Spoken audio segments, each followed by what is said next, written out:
ഗാന്ധിയുടെ ബാല്യകാലം. മോഹന് എപ്പോഴും ഇരുട്ടുള്ള രാത്രിയെ ഭയമായിരുന്നു. രാത്രി സമയങ്ങളിൽ ഭൂതങ്ങൾ വന്ന് രാത്രിയിൽ താൻ തനിച്ചിരിക്കുമ്പോൾ തന്നെ പിടികൂടിയാലോ എന്ന ഭയം. അന്നത്തെ രാത്രി വളരെയധികം ഇരുട്ടുള്ളതായിരുന്നു. മോഹൻ അടുത്ത മുറിയിലേക്ക് പോകണമെന്നുണ്ടായിരുന്നു. ആ മുറിയിലേക്ക് പോകുമ്പോൾ അവന്റെ ഹൃദയമിടിപ്പ് വേഗതയിലായി. അപ്പോൾ വയസ്സായ അവരുടെ ജോലിക്കാരി രംഭ വാതിലിനരികിൽ വന്നു. എന്താ കാര്യം മോനെ? എനിക്ക് വല്ലാതെ പേടിയാവുന്നു. പേടിയോ? എന്തിനെയാ കുഞ്ഞിന് പേടി? എന്തൊരു ഇരുട്ടാണെന്ന് കണ്ടോ? എനിക്ക് ഭൂതങ്ങളെ പേടിയാ. അവരെന്നെ ഇരുട്ടത്ത് വന്ന് പിടിച്ചോണ്ട് പോവും. മോഹൻ വളരെ ഭയവിഹുലനായി. അപ്പോൾ ജോലിക്കാരി രംഭ അവന്റെ ശിരസിൽ സ്നേഹത്തോടെ തലോടിക്കൊണ്ട് പറഞ്ഞു, ഞാൻ പറയുന്ന കേക്ക്. ആരെങ്കിലും ഇരുട്ടിനെ കണ്ട് പേടിക്കോ? ശ്രീരാമനെ ധ്യാനിക്ക്. അപ്പോൾ ഒരു ഭൂതം പോലും നിന്റെ അടുത്ത് വരില്ല. അതെയോ? രാമൻ എന്നെ സംരക്ഷിക്കുവോ? ഞാൻ രാമനാമം ഉച്ചരിക്കാം. അപ്പോ ഒരു ദുഷ്ടശക്തി എന്നെ ഒന്നും ചെയ്യില്ല. രംഭയുടെ വാക്കുകൾ മോഹന് ധൈര്യം പകർന്നു. രാമനാമം ചൊല്ലിക്കൊണ്ട് അവൻ അടുത്ത മുറിയിലേക്ക് പോയി. രാമ രാമ രാമ രാമ രാമ രാമ രാമ. അന്നു മുതൽ മോഹൻ ഭൂതങ്ങളെ ഭയപ്പെട്ടില്ല. താൻ തനിച്ചല്ലെന്നും ഭഗവാൻ രാമൻ എപ്പോഴും തന്നോടൊത്തുണ്ടെന്നും കരുതി. മരിക്കുമ്പോൾ പോലും അദ്ദേഹത്തിന്റെ അധരങ്ങൾ രാമനാമം ഉച്ചരിച്ചിരുന്നു.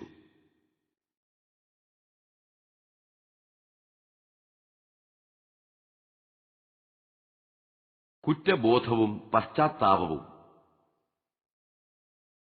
അക്കാലത്ത് ഇന്ത്യ ബ്രിട്ടീഷുകാരുടെ ഭരണത്തിന് കീഴിലായിരുന്നു. ഒരിക്കലൊരു കുട്ടി മോഹനോട് പറഞ്ഞു, എന്തുകൊണ്ടാണ് ബ്രിട്ടീഷുകാർക്ക് ഇത്ര ശക്തിയെന്നും എന്തുകൊണ്ടാണ് അവർക്ക് നമ്മെ ഭരിക്കാൻ സാധിക്കുന്നതെന്ന് അറിയാമോ? ഇല്ല. അത് അവര് മാംസബുക്കുകളായതുകൊണ്ടാ.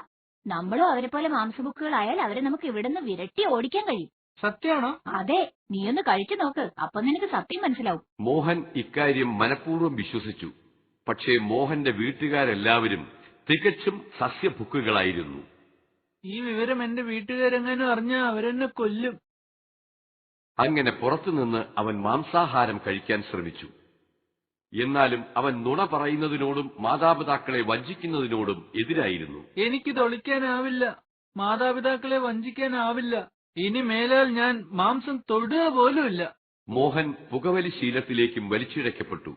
ഇതിനായി പണം മോഷ്ടിക്കേണ്ടി വന്നു, കടം പറയേണ്ടി വന്നു. കടബാധ്യത അധികമായപ്പോൾ അവൻ തന്റെ സഹോദരൻ അണിഞ്ഞിരുന്ന സ്വർണ്ണ ബ്രേസ്ലെറ്റ് മോഷ്ടിച്ച് കടമടച്ചു തീർത്തു. ഇത് പണയം വെച്ച് ഞാൻ എന്റെ കടം തീർക്കും. പക്ഷേ ഉടൻ തന്നെ അവന്റെ ഹൃദയം പശ്ചാത്താപം കൊണ്ട് നിറഞ്ഞു. ഇനി ഒരിക്കലും മോഷ്ടിക്കരുതെന്ന് അവൻ ഉറപ്പിച്ചു. എനിക്ക് സമാധാനത്തോടെ ഉറങ്ങാൻ കഴിയുന്നില്ല. എന്റെ മനസ്സ് ഞാൻ ചെയ്ത തെറ്റ് കാരണം സമ്മർദ്ദത്തിലാ. അച്ഛനോട് സത്യം തുറന്നു പറഞ്ഞേ പറ്റൂ. അവൻ തന്റെ കുറ്റസമ്മതം ഒരു പേപ്പറിൽ എഴുതി അസുഖം ബാധിച്ചു കിടന്നിരുന്ന തന്റെ അച്ഛന്റെ കൈകളിൽ ഏൽപ്പിച്ചു. അച്ഛൻ ആ കത്ത് വായിച്ചിട്ട് ഒരക്ഷരം പോലും ഉരിയാടാതെ നെടുവീർപ്പോടെ ആ പേപ്പർ വലിച്ചു കീറി. കവിളുകളിലൂടെ കണ്ണുനീർ ധാരധാരയായി ഒഴുകി. അവൻ സത്യത്തിന്റെ ശക്തി കണ്ടു. അന്നു മുതൽ മോഹൻ സത്യം പറയുക എന്ന തീരുമാനത്തിലെത്തി.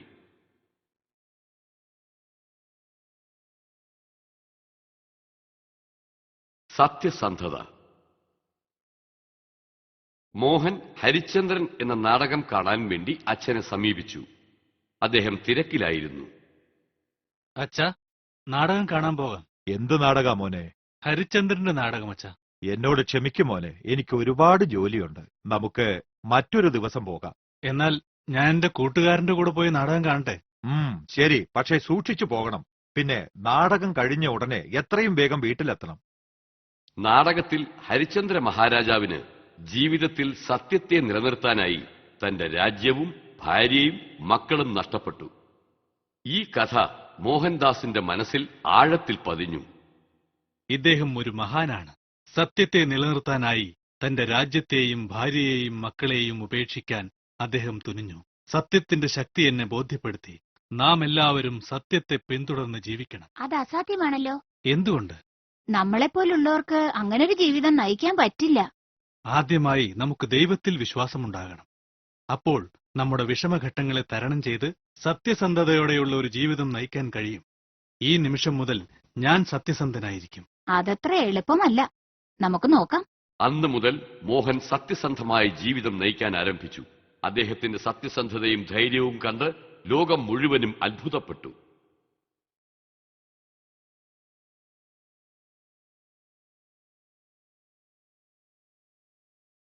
വിശ്വസ്തനായ കുട്ടി. ഒരു ദിവസം മോഹൻ പഠിച്ചുകൊണ്ടിരുന്ന സ്കൂളിൽ ഒരു വിദ്യാഭ്യാസ ഡയറക്ടർ മിസ്റ്റർ ഗിൽസ് ക്ലാസ് റൂമിലേക്ക് കടന്നു വന്നു. ഞാൻ പറയുന്ന വാക്കുകളുടെ സ്പെല്ലിംഗ് എഴുതൂ. 5 നിമിഷം തരാം. ആദ്യമായി കെറ്റിൽ എന്ന വാക്കിന്റെ സ്പെല്ലിംഗ്. ശരിയായ സ്പെല്ലിംഗ് എഴുതണം. വിദ്യാർത്ഥികൾക്ക് ശരിയുത്തരം എഴുതണമല്ലോ എന്ന പേടിയായിരുന്നു. എങ്കിലും എഴുതി. ഉടനെ മിസ്റ്റർ ഗിൽസ് ക്ലാസ് മാസ്റ്ററെ വിളിച്ചു പറഞ്ഞു, പോയി എല്ലാ കുട്ടികളിൽ നിന്നും എഴുതിക്കഴിഞ്ഞ സ്ലേറ്റുകൾ വാങ്ങിക്കൂ. മാസ്റ്റർ ചെന്ന് സ്ലേറ്റ്സ് കളക്ട് ചെയ്യാൻ ആരംഭിച്ചു. ഗാന്ധി സ്പെല്ലിംഗ് മിസ്റ്റേക്ക് ചെയ്തിട്ടുണ്ടെന്ന് അദ്ദേഹം കണ്ടു. എന്നിട്ട് അടുത്തിരിക്കുന്ന കുട്ടിയുടെ സ്ലേറ്റിൽ നോക്കി കെറ്റിൽ എന്ന വാക്കിന്റെ സ്പെല്ലിംഗ് ശരിയായി എഴുതുവാൻ ആംഗ്യം കാണിച്ചു. പക്ഷേ ഗാന്ധി അത് നിരസിച്ചു. മിസ്റ്റർ ഗിൽസ് പോയതിനു ശേഷം ക്ലാസ് മാസ്റ്റർ ഗാന്ധിയോട് ചോദിച്ചു, ഗാന്ധി, നീ എന്താ നോക്കി എഴുതാഞ്ഞത്? ഞാൻ ആംഗ്യം കാണിച്ചതല്ലേ? അത് നീ ശ്രദ്ധിച്ചല്ലോ. പിന്നെന്താ തെറ്റിച്ചെഴുതിയത്? ഞാൻ ശ്രദ്ധിച്ചു മാസ്റ്റർ, പക്ഷേ ഞാൻ അങ്ങനെ കോപ്പി അടിക്കില്ല. കെറ്റിൽ എന്ന വാക്ക് തെറ്റിച്ചെഴുതിയ ഒരേ ഒരു കുട്ടി നീയാ. അതെനിക്ക് അറിയാം സാർ, പക്ഷേ മറ്റുള്ളവരുടെ സ്ലേറ്റിൽ നോക്കി എഴുതാൻ എനിക്ക് ഇഷ്ടമല്ല. അതുകൊണ്ടാണ് ഞാൻ കോപ്പി അടിക്കാത്തത്.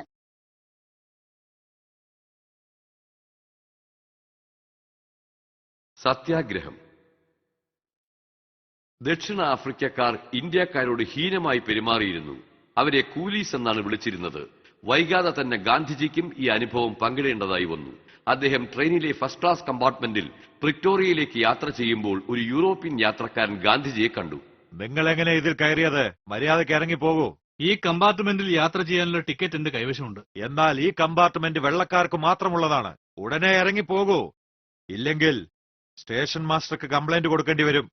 എനിക്ക് യാത്ര ചെയ്യാനുള്ള എല്ലാ അവകാശമുണ്ട്. ദേ, ഈ ടിക്കറ്റ് അതിന് തെളിവാണ്.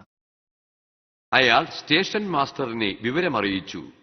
ഈ കൂലിയെ ഇവിടുന്ന് കൊണ്ടുപോയി ലോയർ ക്ലാസ്സിലിരുത്ത്. അത് നിങ്ങളെ കൊണ്ട് പറ്റില്ല. എന്റെ കയ്യിൽ ഫസ്റ്റ് ക്ലാസ് ടിക്കറ്റ് ഉണ്ട്. ഗാന്ധിജി പറഞ്ഞത് ആരും കാര്യമാക്കിയില്ല. അദ്ദേഹത്തെ സഹായിക്കാൻ ആരും എത്തിയില്ല. മിസ്റ്റർ, ഇവിടെ നിന്ന് ഇറങ്ങിപ്പോകാനല്ലേ നിങ്ങളോട് പറഞ്ഞത്? അല്ലെങ്കിൽ ഒരു ബലപ്രയോഗം നടത്തേണ്ടി വരും. പോലീസുകാർ അദ്ദേഹത്തിനോടൊപ്പം അദ്ദേഹത്തിന്റെ ബാഗും ലഗേജും കൂടി പുറത്തേക്കെറിഞ്ഞു. പിന്നീട് ട്രെയിൻ പുറപ്പെട്ടു. ഗാന്ധിജി എങ്ങനെയോ ആ തണുപ്പുള്ള രാത്രി ഒരു വിധത്തിൽ കഴിച്ചുകൂട്ടി. ഈ സംഭവം അദ്ദേഹത്തിന്റെ ജീവിതത്തിലെ ഒരു വഴിത്തിരിവായിരുന്നു. ഇത് മനുഷ്യ സമൂഹത്തോടുള്ള അനീതിയാണ്. ഇതിനെതിരെ ഞാൻ പോരാടും. ഗാന്ധി സത്യമെന്ന ആയുധമേന്തി ഇത്തരം അനീതികൾക്കെതിരെ പൊരുതാൻ തീരുമാനിച്ചു. പിന്നീട് അദ്ദേഹം ഇതിന് സത്യാഗ്രഹം എന്ന് പേരിട്ടു.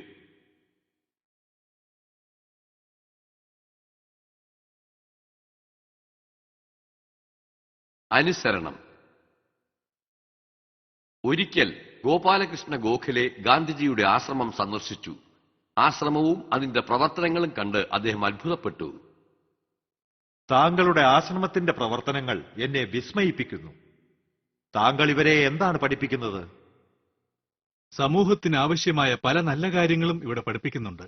അതായത് മാതാപിതാക്കളെയും മുതിർന്നവരെയും അനുസരിക്കുക, ഭക്തിയോടും ബഹുമാനത്തോടും കൂടി തങ്ങളുടെ കടമ നിറവേറ്റുക എന്നിങ്ങനെ. താങ്കൾ ശ്രവണ പിതൃഭക്തിയെക്കുറിച്ചുള്ള നാടകം കണ്ടിട്ടുണ്ടോ? അതിനെക്കുറിച്ച് അറിയാമോ? വായിച്ചിട്ടുണ്ടെന്ന് തോന്നുന്നു, പക്ഷെ ഓർമ്മയില്ല. തന്റെ അന്ധരായ മാതാപിതാക്കളോടുള്ള ഒരു കുട്ടിയുടെ അനുസരണയെപ്പറ്റിയുള്ളതാണത്. ഈ കഥ എന്റെ ഓർമ്മകളിൽ എപ്പോഴും പറ്റിപ്പിടിച്ചിരിക്കും. എന്റെ ബാല്യകാലത്ത് ഞാൻ ശ്രവണ പിതൃഭക്തി എന്ന പുസ്തകം വായിച്ചു. തന്റെ അന്ധരായ മാതാപിതാക്കളോടുള്ള ശ്രവണന്റെ സ്നേഹവും അനുസരണയും എന്റെ മനസ്സിൽ ആഴമായി പതിഞ്ഞു. അതുകൊണ്ടാണ് ഞാനിത് എന്റെ വിദ്യാർത്ഥികൾക്കും പറഞ്ഞു കൊടുക്കുന്നത്. അതെ, ശരിയാണ്. മുതിർന്നവർ നമുക്ക് കാണിച്ചു തന്ന ഉദാഹരണങ്ങൾ പഠിച്ച് ഭാവി തലമുറയ്ക്ക് നാം അത് പകർന്നു കൊടുക്കേണ്ടതാണ്.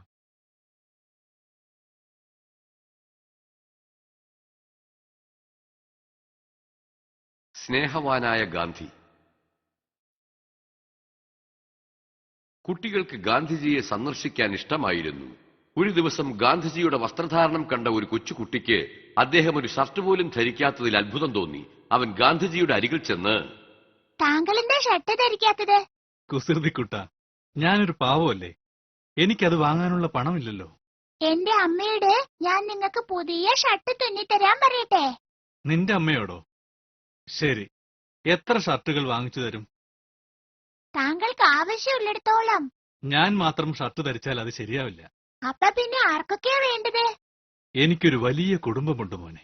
നിന്റെ അമ്മയ്ക്ക് എന്റെ 40 കോടി സഹോദരീ സഹോദരന്മാർക്കുള്ള ഷർട്ടുകൾ തുന്നാൻ പറ്റുമോ? ഗാന്ധിജി തന്റെ കുടുംബമെന്ന് ഉദ്ദേശിച്ചത് ഭാരതത്തെയാണെന്നും 40 കോടി സഹോദരീ സഹോദരന്മാരെന്ന് വിശേഷിപ്പിച്ചത് ഇന്ത്യക്കാരെയാണെന്നും കുട്ടിക്ക് മനസ്സിലായി. ഗാന്ധിജിയെ രാഷ്ട്രപിതാവെന്നും സൂചിപ്പിച്ചു.